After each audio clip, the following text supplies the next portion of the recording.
GSM Mondal. আসসালামু আলাইকুম guys, সবাই কেমন আছেন? আমার হাতে যে ফোনটি দেখছেন এটি হচ্ছে আইফোন 13 প্রো ম্যাক্স। তো এই ফোনের যে ডিসপ্লেটি লাগানো আছে এটি একদম অরিজিনাল একটি ডিসপ্লে লাগানো আছে। তো এখন আমি আপনাদের দেখাবো কিভাবে সেফ মোডে আপনারা অরিজিনাল ডিসপ্লে যে অরিজিনাল ফিটিং থাকে ফোনের সেটি ডিসপ্লেটি সেফ মোডে কীভাবে খোলেন।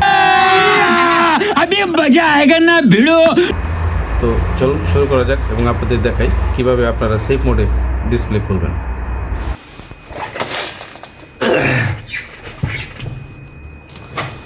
আইফোনের ডিসপ্লে খোলার জন্য প্রথমেই আপনাকে এখানে যে দুটো স্ক্রু আছে নিচে, স্ক্রু দুটো খুলে নিতে হবে। তো আমি স্ক্রু দুটো খুলে নিচ্ছি।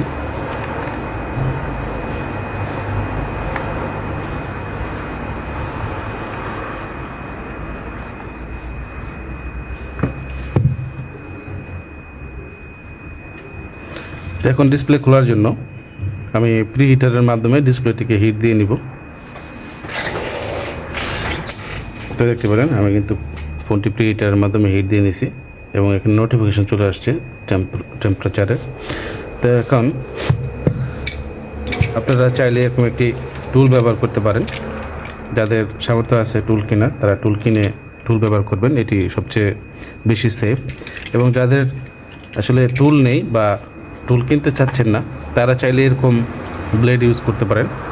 এই ব্লেডের মাধ্যমে চারপাশে লিকুইড ঢেলে এরপরে আস্তে আস্তে করে আপনারা চাইলে ডিসপ্লেটি উঠাতে পারেন। তো যেহেতু আমার কাছে টুল আছে তো আমি টুল দিয়েই আপনাদের দেখাবো।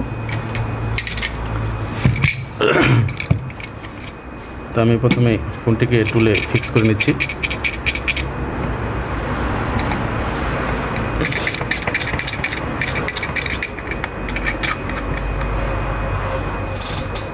তো দেখতে পেলেন আমি কিন্তু ফোনটি টুলে ফিক্স করে নিলাম। এবার এখানে যে সাকশন আছে এটাকে এখানে বসিয়ে দেব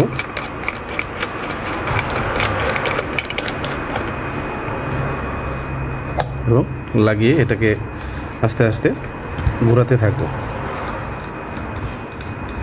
এবং এর সাথে সাইড দিয়ে হালকা করে লিকুইড ঢেলে দিব যাতে ডিসপ্লেটি উঠে আসে খুব ইজিলি।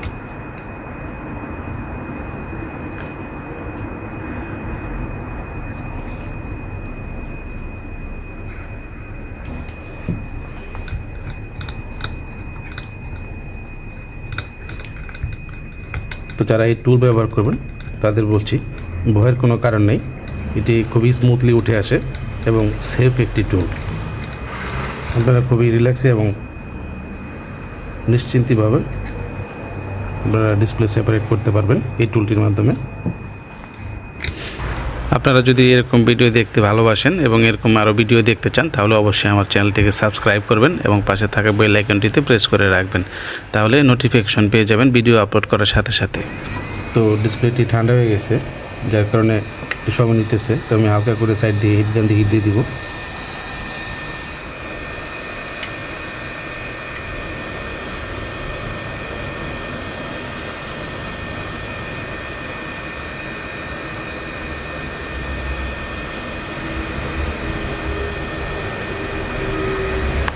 দেখতে পাচ্ছেন এদিকে এক পাশ কিন্তু উঠে চলে আসছে।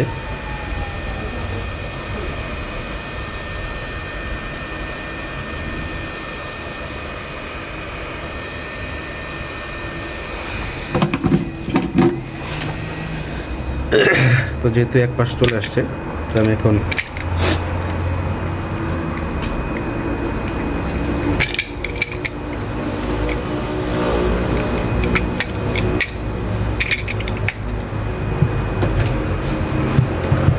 তো দেখতে পাচ্ছেন এই পাশ কিন্তু উঠে আসছে। তো এখন একটি প্লাস্টিক টুলের মাধ্যমে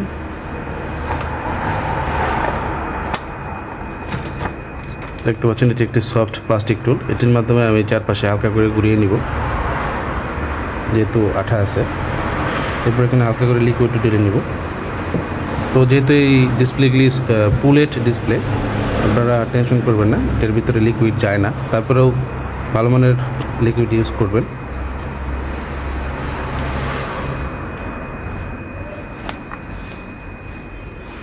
তো দেখতে পেলেন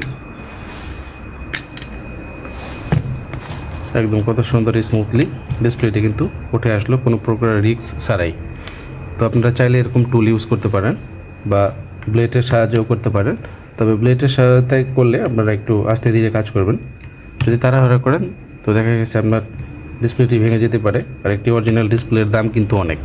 তো সেই হিসেবে অবশ্যই সতর্ক থাকবেন এবং সুন্দরভাবে কাজ করার চেষ্টা করবেন, লাভের আশায় যেন লস না হয়ে যায়।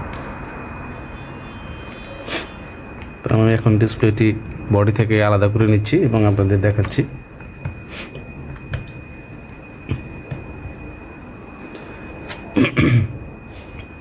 আর যারা নতুন এই কাজে অংশগ্রহণ করেছেন বা করতে যাচ্ছেন বা করবেন, তারা খুব সাবধান থাকবেন। আইফোনে কিন্তু স্ক্রু হোল হয়ে যায়, দেখা গেছে যে স্ক্রু এবং যে জায়গার স্ক্রু সেটা সেখানেই লাগাতে হবে। আপনি যদি কোনো কারণে এক জায়গার স্ক্রু অন্য জায়গায় লাগাই দেন, তাহলে কিন্তু আপনার যে মাদারবোর্ড আছে সেটি কিন্তু ডেড হয়ে যাবে, স্ক্রু হোল হয়ে যাবে। এবং স্ক্রুর যে লাইন সেটার ভিতর দিয়ে কিন্তু আইফোনের যে লাইনগুলো আছে সেগুলো যায়। তো অবশ্যই আপনারা যে জায়গার স্ক্রু সেই জায়গায় লাগানোর চেষ্টা করবেন। যদি দেখেন যে স্ক্রু লাগতেছে না, প্রেশার ক্রিয়েট করবেন না, প্রয়োজন বোধে লাগাবেন না, কিন্তু সেফ থাকেন। তো আমি প্রথমে ব্যাটারিটি ডিসকানেক্ট করে নিচ্ছি, এরপরে ডিসপ্লের ফ্লেক্সগুলি ডিসকানেক্ট করে নেব।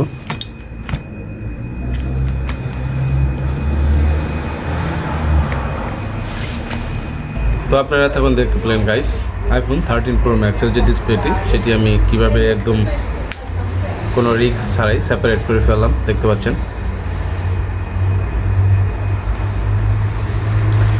তো আপনারা যদি এরকম কোনো রিস্ক ছাড়া এবং ঝামেলামুক্তভাবে ডিসপ্লে সেপারেট করতে চান, তাহলে অবশ্যই এই টুলটি কিনে নেবেন, তাহলে আর রিস্ক থাকবে না এবং খুবই সহজেই স্মুথলি আপনারা ডিসপ্লেটি উঠাতে পারবেন কোনো প্রকার ঝামেলা ছাড়াই। তো আপনাদের যদি আমার ভিডিওটি ভালো লেগে থাকে তাহলে অবশ্যই একটি লাইক করবেন এবং কমেন্ট বক্সে একটি কমেন্ট করে জানিয়ে যাবেন ভিডিওটি কেমন লাগলো। তো এরকম আরও ভিডিও পেতে অবশ্যই আমার চ্যানেলটিকে লাইক, কমেন্ট, শেয়ার করবেন এবং পাশে থাকা বেল আইকনটি প্রেস করে রাখবেন, যাতে নোটিফিকেশন পেয়ে যান ভিডিও আপলোড করার সাথে সাথে। এতক্ষণ সঙ্গে থাকার জন্য অসংখ্য ধন্যবাদ।